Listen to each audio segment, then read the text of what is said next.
Beh, il progetto di legge che è stato depositato fondamentalmente va ad intervenire nella riorganizzazione della struttura dell'organizzazione degli ATER. Ricordiamo che gli ATER sono 7, una per provincia, che hanno come finalità quella della gestione del patrimonio dell'edilizia popolare, quello non di proprietà dei comuni. La proposta PDL, targata PDL, fondamentalmente va ad eliminare i CDA e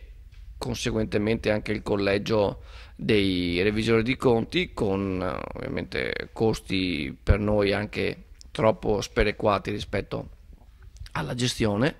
e con la individuazione di un direttore generale che fungerà da consiglio di amministrazione. Il tutto per un risparmio, adesso è comunque approssimativo ma abbastanza attendibile, di 1 milione di euro all'anno per le casse della Regione del Veneto. Non c'è dubbio, noi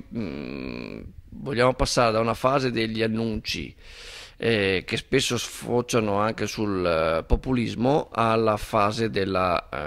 pratica e dell'attività legislativa. Questo è un primo provvedimento, ne seguiranno altri anche con finalità di semplificazione e sburocratizzazione dell'attività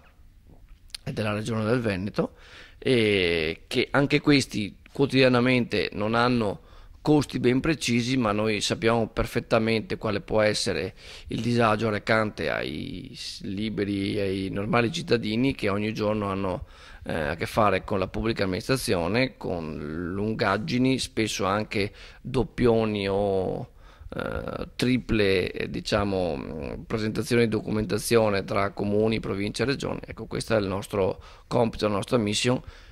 a maggior ragione in un periodo di vacche magre dove non ci sono molti quattrini da distribuire, però il nostro compito è anche quello legislativo di riorganizzare la nostra buona e brava regione del Veneto.